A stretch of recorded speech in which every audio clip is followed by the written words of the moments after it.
আমি বলতেছি না যে তারা দুর্নীতিবাজ, আমি বলছি না, প্রশ্নবিদ্ধ। সুবহানাল্লাহ। সুতরাং কোরআন হচ্ছে সেই কিতাব যে কিতাব আল্লাহ তাআলা অবতীর্ণ করেছেন এবং এটাকে হেফাজতের দায়িত্ব নিয়েছেন। ইনজিল, জাবুর, তাওরাত কে নাজিল করেছেন? আল্লাহ সুবহানাহু। আর এটা আল্লাহ তাআলা। ইনজিলে, তাওরাতে, জাবুরে কোথাও নাই যে আমি এটাকে হেফাজত করব, কিন্তু কোরআন শরীফ সম্পর্কে আল্লাহ তাআলা কি বলেছেন? ইন্না নাহনু নাযালনা যিকরা ওয়া ইন্না লাহু লাহাফিজুন। কোরআন নাযিল করেছি আমি আল্লাহ, আর এর সংরক্ষণের সবটুকুন দায়িত্ব আমি আল্লাহ গ্রহণ করেছি। এটা আমি নাযিল করেছি এবং এটাকে হেফাজত আমি করব। পৃথিবীর কোন মানুষের ক্ষমতা নাই। মানুষের তো কত কিছু চ্যালেঞ্জ করে, আল্লাহরও চ্যালেঞ্জ করছে, আল্লাহ নাই বলছে না, দেয়ার ইজ নো গড, বলে নাই? যারা বলছে তারা এখন আসল জায়গায় পৌঁছে গেছে, বললাম না? তো আল্লাহকে চ্যালেঞ্জ করেছে, আল্লাহ নাই, নাউজুবিল্লাহ। পরকাল বিশ্বাস করি না, আখিরাত বিশ্বাস করি না, কবর টবর কিছু না, এগুলো বলেছে। কিন্তু কোরআন এইটা সম্পর্কে মুখ খুলতে সাহস পায় নাই। এটা কথা এখনো কেউ বলে নাই যেটা মানুষের তৈরি। ওরা যাতে মাতাল হলেও তাহলে ঠিক আছে, কারণ এইটা যদি বলে যেটা মানুষের তৈরি, তো মানুষের তো পাড়ায় ধরবে, বেটা তুই তো মানুষ বানা কোরআন শরীফ পারবে বানাইতে? আল্লাহ রাব্বুল আলামিন প্রথমে চ্যালেঞ্জ করলেন যারা কোরআনকে মানুষের বানানো, নবী করিম সাল্লাল্লাহু আলাইহি ওয়াসাল্লামকে জেনে শিখাইছে, অথবা তিনি কবি হয়ে গেছেন, এইসব কথা বলে যখন তারা বলতেছিল, আল্লাহ রাব্বুল আলামিন তখন চ্যালেঞ্জ করেছেন, যদি পারো কোরআনের মতো করে একখান কোরআন বানাও। এই চ্যালেঞ্জের মোকাবেলা কেউ করতে পারে নাই। এরপরে রাব্বুল আলামিন এই চ্যালেঞ্জকে আরো হালকা করে দিয়ে আল্লাহ রাব্বুল আলামিন বললেন, গোটা কোরআন না পারো, কোরআনের সূরার মতো করে 10টা সূরা বানাও। এটারও মোকাবেলা কেউ করতে পারলো না। সবশেষে এই চ্যালেঞ্জকে আরো হালকা করে আল্লাহ রাব্বুল আলামিন বলেন, ইন কুনতুম ফি রাইবিম মিম্মা নাযালনা আলা আবদিনা। আমার বান্দার পরে যে কিতাব আমি অবতীর্ণ করেছি, যদি সন্দেহ হয় যেটা তার বানানো, ফাতু বিসূরাতিন মিন মিসলি, তাহলে কোরআন শরীফের সূরার মতো করে ছোট্ট, কোরআনের সর্বকনিষ্ঠ সূরা যেটি, এই সূরার মতো করে ছোট্ট একটা সূরা বানাও। এই চ্যালেঞ্জ কত বছর হলো? 1400 বছর পার হয়ে গেছে, আজও এইটার মোকাবেলা কেউ করতে পারে নাই, ভবিষ্যতে পারবে না। কিয়ামত পর্যন্ত কোরআন শরীফের মতো সূরা তো ভালো, এরকম একটি আয়াতও কেউ তৈরি করতে পারবে না। তাহলে বোঝা গেল এই কোরআনের এই যে চিরন্তন, এই কোরআন যে চিরন্তন, এই চিরন্তনতা, এটাই কোরআনের মুজিজা, এবং এটা যে আল্লাহ, এটা সব থেকে বড় প্রমাণ। কিয়ামত পর্যন্ত এটার সমকক্ষ কোনো কিতাব আসে নাই, আসবেও না। এখন এই কিতাবকে আল্লাহ রাব্বুল আলামিন পৃথিবীর মানুষের হেদায়েতের সর্বশেষ গ্রন্থ হিসেবে আল্লাহ তাআলা অবতীর্ণ করেছেন। কোরআন পড়ো, কোরআন বোঝো। আমি যখন বিদেশে যাই, বাইরে যখন প্রোগ্রাম হয়, আমি তখন সেখানে বলি যে আপনারা যারা সেখানে, তো মুসলমান থাকে, ইহুদি থাকে, খ্রিস্টান থাকে, বৌদ্ধ থাকে, হিন্দু থাকে, বিভিন্ন জাতির লোকেরা থাকে, তা আমি বলি কোরআনে কারীমকে আপনাদের মুসলমান হওয়ার দরকার নেই। মুসলমান হওয়ার জন্য কাউকে দাওয়াত দেই না, কারণ আমি আমার নিজের ঘরই তো সামলাইতে পারতেছি না। যারা মুসলমান আছে দাবি করে, তারাই তো পরিপূর্ণ মুসলমান হওয়ার জন্য যেসব কোয়ালিটি দরকার সেই কোয়ালিটি নাই। কাজে আরো বাইরের থেকে বোঝা বাড়ায় লাভ কি? কাজে আপনাদের মুসলমান হওয়ার প্রয়োজন নাই, হইলে সেটা আপনারা হন, সেটা ভিন্ন কথা, কিন্তু আমি বলি না যে মুসলমান আপনাদের হওয়া লাগবে। আমি এই কথা বলি, আপনারা যদি মুসলমান নাও হন, শুধু যদি কোরআন শরীফের আইনগুলি মেনে চলেন, তাহলে দুনিয়ায় শান্তির গ্যারান্টি পাবেন, পরকালের গ্যারান্টি আমার কাছে নাই। ওইটা আল্লাহ কি করবেন আমি জানি না, কিন্তু দুনিয়ার শান্তি যে পাবেন এই গ্যারান্টি দেওয়া যায়, কোনো সন্দেহ নাই। যদি কোরআনের আইন মানেন, মুসলমান হওয়ার প্রয়োজন নাই, শুধু আইন মানেন। তারা প্রমাণ চাইল, দুই একটা প্রমাণ দেন। আমি বললাম 3টা প্রমাণ দে। তারা শুনতে চাইল, আমি প্রমাণ দিলাম। 1 নম্বর বললাম সুদ। সুদ এটি হচ্ছে মারাত্মক একটি হাতিয়ার, পুঁজিবাদী শোষণের জঘন্যতম হাতিয়ার।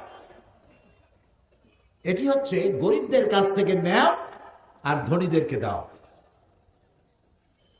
এই সুদভিত্তিক অর্থনীতি যেসব দেশে চালু আছে, সমস্ত দেশগুলি গরিবরা শোষিত হয়, চাই সে গরিব মুসলমান হোক, হিন্দু হোক, খ্রিস্টান হোক, বৌদ্ধ হোক। আর আল্লাহ তাআলা এই সুদের ব্যাপারে কি বলেছেন? ওয়া হাল্লাল্লাহুল বাইআ ওয়া হাররামার রিবা। আমি সুদকে করেছি হারাম আর ব্যবসাকে করেছি হালাল। আর সুদের অপকারিতা বর্ণনা করে আল্লাহ তাআলা বলেছেন ফাইন লাম তাফআলু ফাযানু বিহারবিন মিনাল্লাহি ওয়া রাসূলিহি। সুদ হচ্ছে এত বড় মারাত্মক অপরাধ, এই অপরাধ থেকে যদি বিরত না থাকো তাহলে আল্লাহ এবং রাসূলের পক্ষ থেকে তোমাদের বিরুদ্ধে যুদ্ধের ঘোষণা রইল। নাউজুবিল্লাহ বলুন। নবী করিম সাল্লাল্লাহু আলাইহি ওয়াসাল্লাম বলেছেন সুদের মধ্যে 70টি গুনাহ। কয়টা গুনাহ? তার ছোট্ট গুনাহ হলো নিজের গর্ভধারিণী মাকে নিকাহ করা। নাউজুবিল্লাহি মিন যালিক। এখন এই জঘন্যতম হাতিয়ার সুদ, যারা এনজিওর কাছ থেকে লেনদেন করেন তারা বোঝেন যে সুদের মজা কি। সুদের সুদ তস্যচুদ সুদ, চক্রবৃদ্ধি আকারে সুদ দিতে দিতে আসল টাকা সুদ সহ বহুবার ফেরত দেওয়ার পরেও সুদের থেকে মুক্ত মানুষ হতে পারে না। মারাত্মক জঘন্য। আল্লাহ তাআলা এটাকে হারাম করে দিল।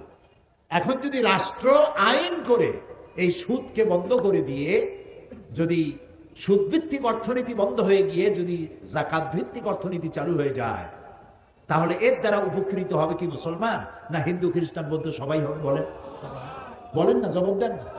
সবাই হবে। গেল 1 নম্বর।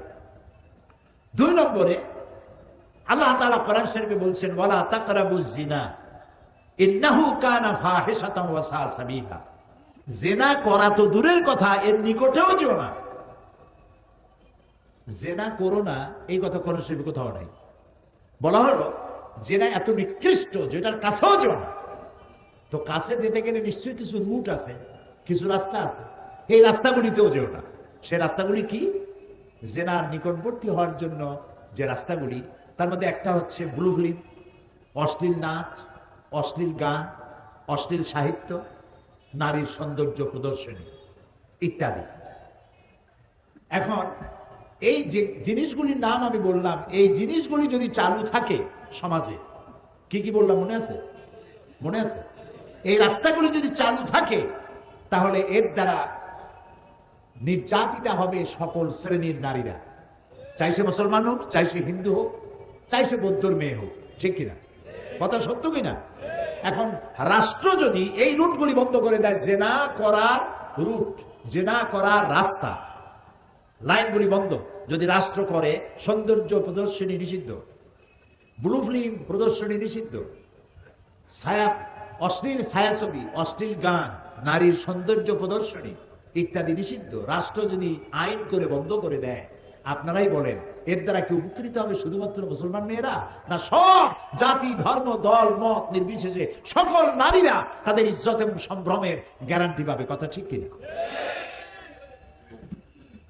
আসুন 3 নম্বরে, সমস্ত পাপের উৎস কি বলতে পারবেন?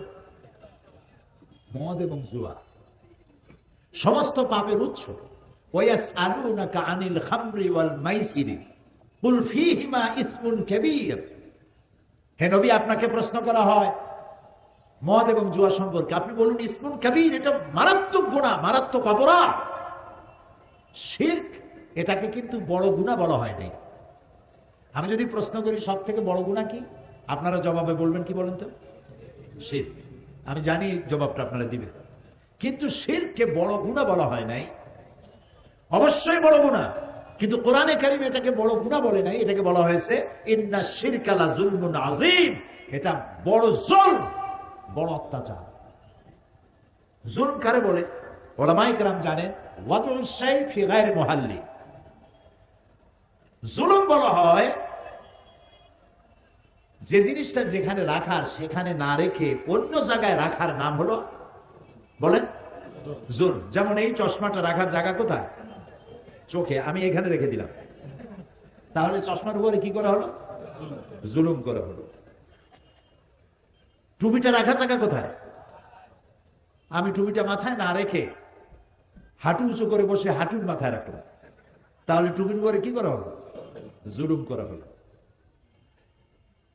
দুধ রাখতে হয় কোথায়? পাত্রে। পাত্রে না রেখে আপনারা মাছ ধরে, মাছ রাখেন কিসে? জাল বাইয়া মাছ ধরেন যখন, তারপরে যার মধ্যে রাখেন ওইটার নাম কি? খোলই। এখন আপনার দুধ বোতলে না রেখে যদি খাবারের মধ্যে রাখেন, তাহলে দুধের উপরে কি করলেন? জুলুম করে ভালাইছে। এই তো বুঝে ভালাইছেন, একেবারে বাংলা কথা।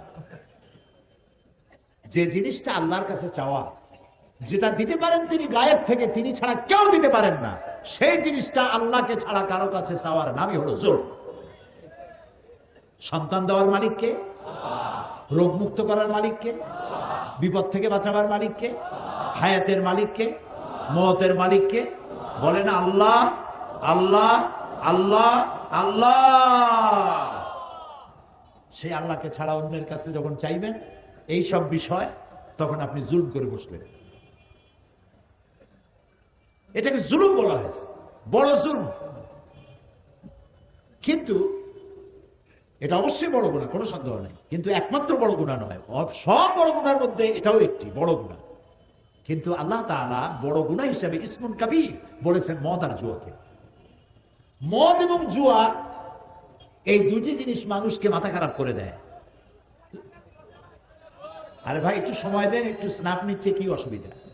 একটা মিনিট একটু সহ্য করতে পারেন না? আমাদের ধৈর্য আরো দরকার হবে। জি ভাই, আপনি ভয় পেয়েন না, বসে। মদ আর জুয়া, জুয়ায় অসুবিধা কি? জুয়ায় অসুবিধা হলো, এক্ষুনি যদি আপনাকে 1 লক্ষ টাকা কেউ দেয়, ওই টাকাটার কোনো গুরুত্ব হবে আপনার কাছে? বলেন বলেন, গুরুত্ব হবে? এই টাকা দিয়ে আপনি যা মূল্য তাই কিনবেন, যা খুশি তাই করবেন। তো 10 টাকা দিয়ে যদি লেগে যায় 10 লাখ টাকা পেয়ে গেছেন, আপনি তো মানুষের মানুষ মনে করবেন না, আপনি অহংকারী হবেন, ফেরাউন হয়ে যাবেন। যা চান তার থেকে অনেক বেশি পাইছেন, এত পাওয়া পাইছেন, কোথায় রাখবেন বসার জায়গাও নেই। তখন আপনি ফেরাউন হবেন, নমরুদ হবেন। এই জন্য জুয়া মানুষকে মাতাল করে দেয়, দিক বিদিক শূন্য করে দেয়। কি করবে দিশা করতে, কাণ্ড জ্ঞান বর্জিত করে দেয়। আর এই পয়সাটা যদি 10 লাখ টাকাই হোক, আর 10 টাকাই হোক, আর 100 টাকাই হোক, তা যদি ইনকাম করতে গায়ে মাথার ঘাম পায় পড়ে, 10 লাখ টাকার চাইতে 100 টাকার দাম তার কাছে অনেক বেশি। এটা আয় করতে কষ্ট হয়েছে। আর মদ, যারা এগুলি খায়, নানান রকমের কি বলে, কোকেইন, হেরোইন, চর্স, তারপরে বাহাবা ট্যাবলেট নাকি ইয়াবা ট্যাবলেট, তারপরে এই সব জিনিস, তারপরে পানি জাতীয়। ওদের জিজ্ঞেস করছি এগুলো খাও কেন? কয় হুজুর বুঝবেন না, খাইলে পরে একটা ভাব সৃষ্টি হয়, একটা রাজা রাজা ভাব। এই যে রাজা রাজা ভাব, এই ভাবটাই তার জ্ঞানটাকে, তার কাণ্ডজ্ঞান, তার কমন সেন্সকে বিলুপ্ত করে দেয়। আর কমন সেন্স যখন বিলুপ্ত হয়, তখন সে মানুষ হত্যা করতে পারে, জেনা করতে পারে, ডাকাতি করতে পারে, বোমা মারতে পারে, সব পারে। আল্লাহ তাআলা বলেছেন কুল ফীহিমা ইসমুন কাবীর, মারাত্মক গুনাহ।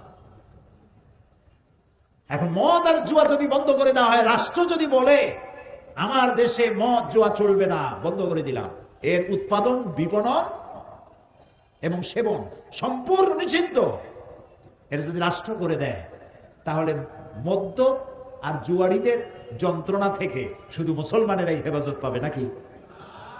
হিন্দু, খ্রিস্টান, বৌদ্ধ, জাতি, ধর্ম, দলমত নির্বিশেষে সকলের জন্য কল্যাণ হবে না? আমি সেখানে বললাম এই 3টা উদাহরণ যথেষ্ট, আরো বহুত আছে, দিলাম না। এই 3টা উদাহরণ যথেষ্ট। কোরআন শুধু মুসলমানদের জন্য আসে নাই, আল্লাহর কসম, কোরআন শুধু মুসলমানদের জন্য আসে নাই। এটা মুসলমানদের জন্য হতো যদি আল্লাহ হতেন আলহামদুলিল্লাহ রব্বিল মুসলিমিন। আল্লাহ কি রব্বিল মুসলিমিন শুধু? তাহলে রব্বুল আলামিন কেন পড়ি? তিনি সকলের রব, সকল সৃষ্টি তার, আল্লাহ তাআলা। সেই জন্য তিনি যে আইনের কিতাব তৈরি করেছেন, বই তৈরি করেছেন, এটাকে সার্বজনীন। যারা ইসলামকে, এই যে যারা বলে আমরা একটা অসাম্প্রদায়িক সমাজ গড়তে চাই, রাষ্ট্র গড়তে চাই, এদের মাথার ঘিলু কি পরিমাণ আমি জানি না, কি খাইয়া বলে তাও জানি না। আরে ভাই, কোন মুসলমান কেন বলবে আমি অসাম্প্রদায়িক রাষ্ট্র করতে চাই? ইসলাম তো সাম্প্রদায়িক নয়, ইসলাম চির উদার। সুবহানাল্লাহ, ইসলাম চির উদার। নবী করিম সাল্লাল্লাহু আলাইহি বলেন, সাল্লাল্লাহু আলাইহি ওয়াসাল্লাম মক্কা থেকে মদিনায় হিজরত করে সর্বপ্রথম ইহুদিদের সাথে চুক্তি করেছেন, শান্তি চুক্তি। এই উদার, এত বড় উদারতা কে দেখাবে পৃথিবীর মাঝে? কত বড় উদার! কালো মানুষের কোনো দাম নাই। কিরকম দাম নাই? কৃতদাসী মালিক তাকে গর্ভবতী করেছে অবৈধভাবে, 7-8 মাস গর্ভের বয়স হয়েছে, বন্ধুদের দাওয়াত দিয়েছে বৈঠকখানায়, কৃতদাসীকে উলঙ্গ করেছে সকলের সামনে, এবং আরেকটা কৃতদাসকে দিয়ে তার পেট চিরেছে, পেট চিরে বাচ্চা বের করেছে, বাচ্চাটা ছটফট করে মরছে আর মা ছটফট করে মরছে। এই দৃশ্য দেখে এই বন্য জানোয়ারেরা তারা বন্য হাসিতে, ভূত প্রেতের মতো উৎকট হাসিতে তারা ফেটে পড়তো, আনন্দ করত। কালো মানুষকে তারা মানুষ মনে করতো না। 1978 সনে 78 আমি আমেরিকা সফরের সময় ওইখানে পত্রিকায় দেখলাম এক সাদা ট্রাক ড্রাইভার, সে গাড়ি চালাতে গিয়ে একটা কালো মানুষকে রাস্তার সাথে স্যান্ডউইচ করে দিয়েছে, পিছিয়ে দিয়েছে। পুলিশ যখন তাকে জিজ্ঞেস করলো, একটা মানুষকে তুমি এরকম পিছিয়ে দিলে কেন? কয় যে আমি তো মানুষ মনে করি নাই, দূরের থেকে একটা টায়ার মনে করেছি। মানুষকে কত ঘৃণা করলে, কালো বলে তাকে ঘৃণা করে তাকে টায়ার বানাই দিল। ওরা ওদের রাষ্ট্রীয় ভবনকে হোয়াইট হাউস বানালো যাতে ব্ল্যাক কোনোদিন ঢুকতে না পারে। আল্লাহ তাআলা হোয়াইট হাউসে ব্ল্যাক ঢুকাইই দিলেন। তিলকাল আইয়াম নুদাবিলুহা বাইনান নাস। ইতিহাসের মহাকালের ঘূর্ণায়মান চক্রের আবর্তনে এটাই হয়, যা আমরা বুঝি না। আল্লাহ অনেক আগে তিনি বুঝে রেখেছেন, তিনি সর্বজ্ঞাত, সবকিছুই তিনি জানেন। সুবহানাল্লাহ। শুধু কালো মানুষ ঢুকায় নাই, কালো প্রেসিডেন্টের কালো বউ কয়দিন পরে কালো বাচ্চাও দেবে সেখানে। হোয়াইট হাউসের সম্মান বেড়ে যাবে।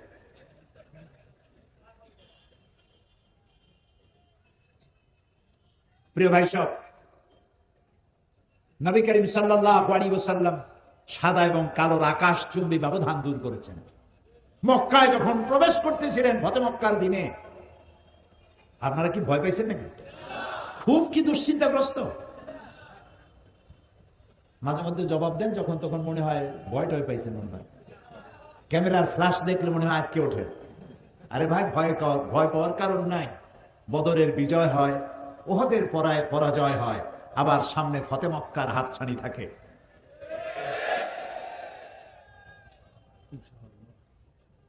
নবী করিম সাল্লাল্লাহু আলাইহি ওয়াসাল্লাম ফতে মক্কার দিনে যে উষ্ট্রের পৃষ্ঠে তিনি বসা ছিলেন, তার পেছনে তার গায়ের সাথে পবিত্র শরীর মোবারকের সাথে মিশে বসা ছিলেন হযরত উসামা রাদিয়াল্লাহু তাআলা আনহু। কৃতদাসের পুত্র, কালো লোকের কালো পুত্র বসা ছিলেন রাসূলের পিঠের কাছে বসা। তাকে নিয়েই আভিজাত্যপূর্ণ কুরাইশ বংশের নেতৃবৃন্দের ভেতর দিয়ে তিনি কাবা শরীফে পৌঁছে গেলেন, এবং তাকেই তিনি সেনাপতি বানালেন যুদ্ধের জন্য। 17 বছর বয়সের উসামা রাদিয়াল্লাহু তাআলা আনহু, তাকে যুদ্ধের সেনাপতি বানালেন। কিন্তু যুদ্ধে রওনা করার আগেই নবী করিম সাল্লাল্লাহু আলাইহি ওয়াসাল্লাম ইন্তেকাল করলেন। হযরত আবু বকর রাদিয়াল্লাহু তাআলা আনহু ক্ষমতায় আসলেন। ক্ষমতায় এসে তিনি বললেন, তিনি সেই কাজ দিয়ে শুরু করলেন যে কাজের সূচনা করেছিলেন নবী করিম সাল্লাল্লাহু আলাইহি ওয়াসাল্লাম পূর্ণতা পাবার আগেই দুনিয়া থেকে বিদায় হলেন সেই যুদ্ধে যাওয়ার জন্য। সেটা দিয়ে তিনি তার খেলাফতের কাজ শুরু করলেন। হযরত উসামা সেনাপতি ঘোড়ার পৃষ্ঠে আরোহণ করেছেন খলিফার নির্দেশে। এগিয়ে চলছে তার পেছনে সাহাবীরা। কারা সেই সাহাবী? হযরত ওমর, হযরত খালিদ বিন ওয়ালিদ, বড় বড় সাহাবীরা সব পেছনে চলছেন, আর তিনি উঠে পিঠের উপরে বসা সেনাপতি, কৃতদাসের পুত্র, কালো উসামা বিন যায়েদ রাদিয়াল্লাহু তাআলা। আর তার পাশে হযরত আবু বকর খলিফাতুল মুসলিমিন আমিরুল মুমিনিন পাশে পায়ে হাঁটতেছেন আর বলছেন, উসামা, নবী করিম সাল্লাল্লাহু আলাইহি ওয়াসাল্লাম এই যুদ্ধের সেনাপতি তোমাকে বানাইছেন এবং লিস্টে যে সব সাহাবী নাম ছিল তাদেরকে আমি তোমার সাথে দিয়ে দিলাম, ওমরেরও নাম ছিল এখানে। আমি নতুন রাষ্ট্রের দায়িত্ব পেয়েছি, ওমরের মতো লোক আমার পাশে থাকা দরকার। তুমি যদি অনুমতি দাও তাহলে ওমরকে আমি আমার কাছে রাখি। চিন্তা করতে পারে মাথায় উঠে কথা। হযরত উসামা বিন যায়েদ রাদিয়াল্লাহু তাআলা মুখে পানি ফেললেন, বললেন, আমিরুল মুমিনিন, আমার খুব কষ্ট হচ্ছে, আমি ঘোড়ার পৃষ্ঠে বসা আমিরুল মুমিনিন পায়ে হাঁটতেছে, আমার কাছে অনুমতি আছে যে কয়জন করতে পারে রেখে দিতে পারে। এগুলো ঠিক না, ইসলামটা দুনিয়াকে দিয়েছে, কেউ দিতে পারে না। সুতরাং অসাম্প্রদায়িক রাষ্ট্র চাই, সমাজ ব্যবস্থা চাই, এই কথা ওরাই বলতে পারে যারা কোরআন হাদিস আর ইসলাম সম্পর্কে চার জ্ঞান নাই।